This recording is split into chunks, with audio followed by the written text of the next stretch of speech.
The following is an encore presentation of Everything Everywhere Daily.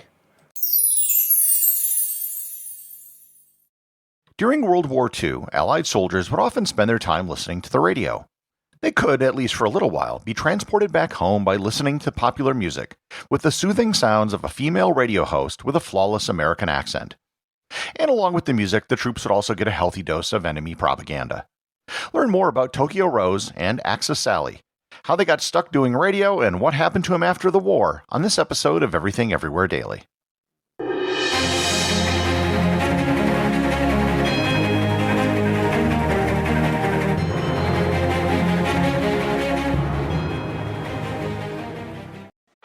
Bowie, Dylan, Marley. You've heard the names and maybe you've heard their songs, but what about the stories behind the records that made titans of music like these so universally loved and important? Join me, Josh Adam Myers, host of The 500, as each week I go through a different album from Rolling Stone magazine's 500 Greatest Albums list from 2012 with an incredible lineup of comedians, actors, and musicians, talking about how the music has impacted their lives. New episodes of The 500 come out every Wednesday. Listen now wherever you get your podcasts.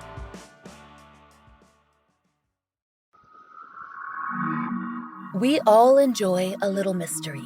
Every other week, One Strange Thing presents forgotten stories from America's newspaper archives. They all have something in common, a single element that can't quite be explained. From cryptids and disappearances to modern-day miracles, One Strange Thing brings you stories that are very real and just a little otherworldly. Subscribe now, wherever you listen. Back in World War II, radio was the only mass broadcast medium. There was no television, so radio was how people entertained themselves and were informed. While there were many ways to spread propaganda, radio was uniquely suited to do so. It required very little investment, it was very low risk compared to dropping leaflets, and it could reach an enormous number of people. It was for this reason that both sides during the war used radio to try to reach their opponents. The British would broadcast BBC shows in German, and the Americans created their own radio shows in German and Japanese which were intended for an enemy audience. German-born actress and singer Marlene Dietrich recorded radio broadcasts in German for the American Office of Strategic Services, which were used in Europe. So it came as no surprise that both the Germans and the Japanese did the same thing.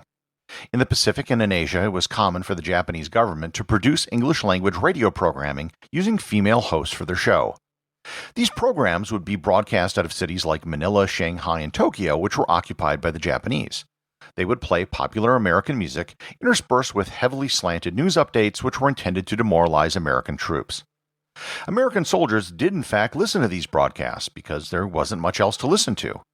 And in Asia, the hosts of these programs became known as Tokyo Rose. It should be noted that there was no one person who was Tokyo Rose. It was a generic name given to any female host who worked for the Japanese.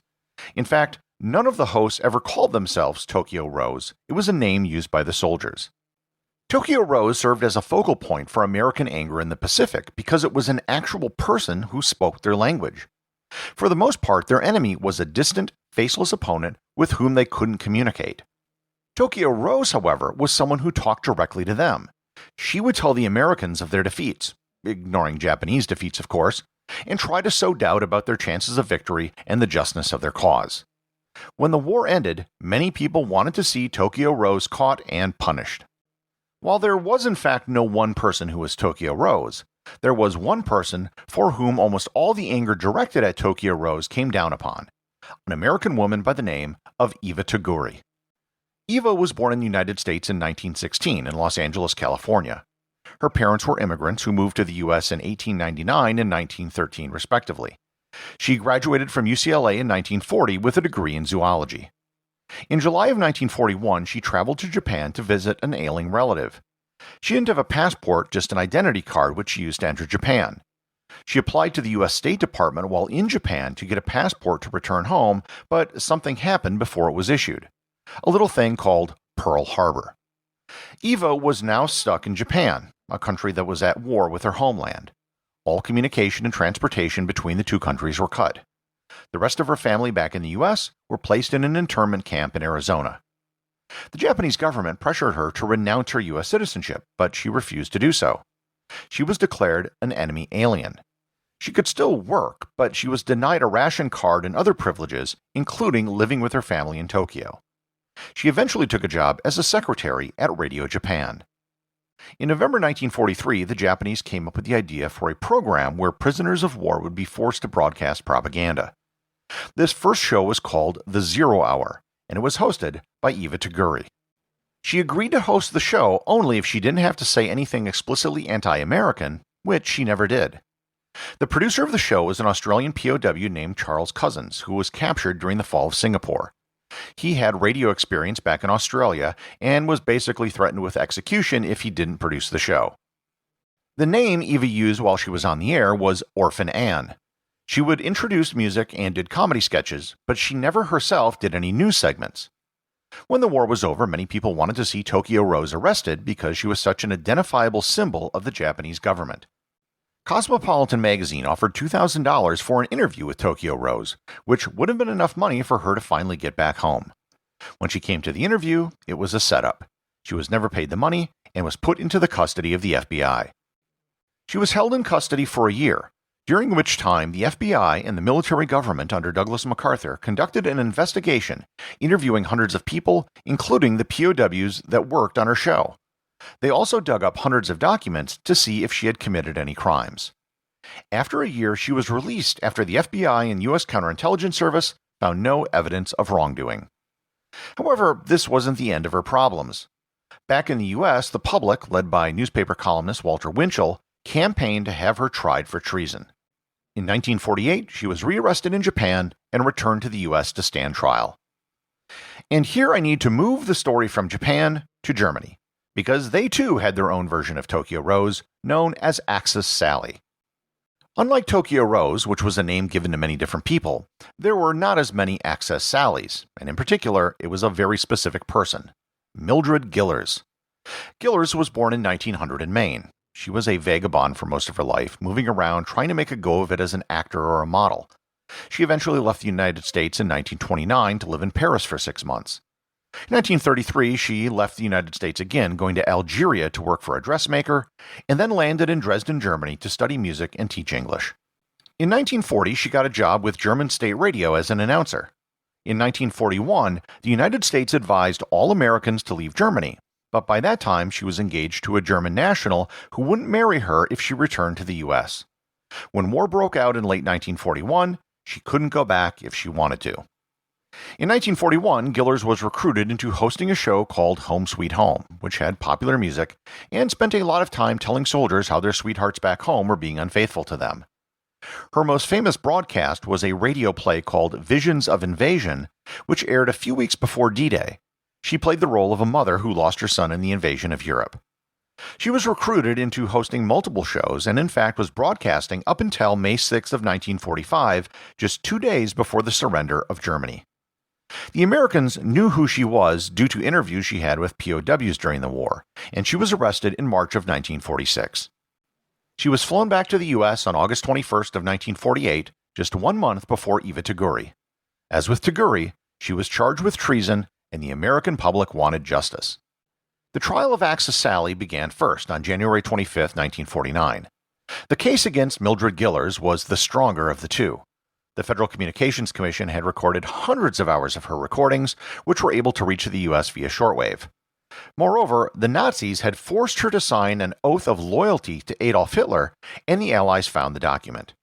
Her defense was that she was coerced and that speech wasn't treasonable, and furthermore was protected by the Constitution.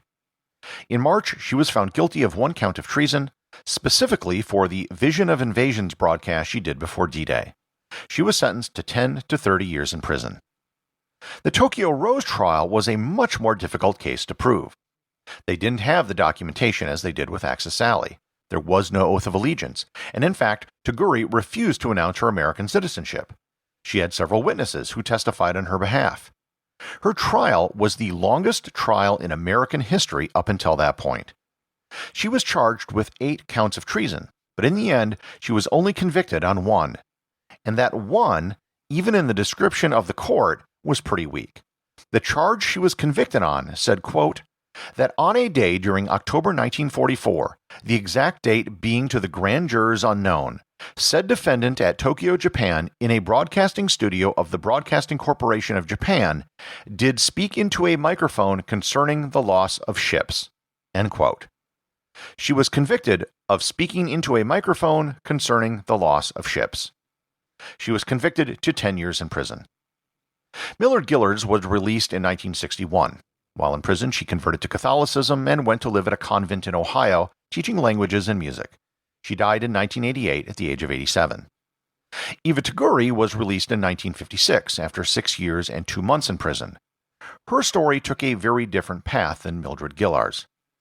The case against Taguri was always very weak, and the government knew it. That was why she was initially released after a year-long investigation in Japan. Almost immediately after her conviction, one witness, Hiromu Yagi, admitted that his testimony was perjured. In 1976, an investigative story done by the Chicago Tribune found that both Kenshi Oki and George Mashudo both perjured themselves as well. They were coached for 2 months prior to the trial by the FBI and the Japanese Occupation Military Police on what to say during their testimony.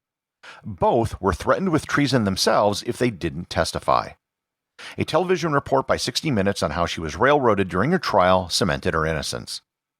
On January 19, 1977, on his very last day in office, President Gerald Ford granted a full and unconditional pardon to Eva Taguri. The pardon returned her citizenship, which was revoked when she was found guilty. She passed away in 2006 at the age of 90. While these two women did get most of the attention, I should note that they weren't the only enemy radio hosts. There was an Axis Sally in Italy as well. Her name was Rita Zucca. She was an Italian-American who moved to Italy, and like both Gillards and Taguri, she got roped into doing broadcasts. However, they weren't able to pin anything on her, as she had renounced her U.S. citizenship beforehand. You can't be tried for treason if you aren't a citizen. There was a British man who broadcast Nazi propaganda to the UK named William Joyce, who was known as Lord Haw Haw. He, unlike the others I've mentioned, was a committed ideological fascist who fled to Germany and became a German citizen. He was caught by the British and executed for treason in 1946. The case of treasonous wartime radio host had a very brief lifespan. There wasn't radio during World War I, and after World War II, shortwave radio dropped in popularity, and armed forces developed their own radio stations. So it's highly unlikely that we will ever see cases quite like Tokyo Rose and Axis Sally again. The associate producers of Everything Everywhere Daily are Peter Bennett and Thor Thomsen. If you'd like to support the show, please join the list of patrons over at patreon.com. And also remember, if you leave a review or send me a question, you too can have it read on the show. Greetings, everybody. This is your number one enemy, your favorite playmate orphan of Radio Tokyo. The little sunbeam whose throat you'd like to cut. We're ready again for a vicious assault on your morale. 75 minutes of music and news for our friends, our enemies in the South Pacific. Well, how are my darling little goats tonight? Full of beer and belligerence? I know, you still hate us, but don't let that hate keep festering. It poisons the whole system. What you need is some good jive. Tongue. Helps you relax. All set? Okay, here's the first blow at your morale. Hey, Tiger, singing and singing. Hey, Pop, I don't want to go to work. Please do listening.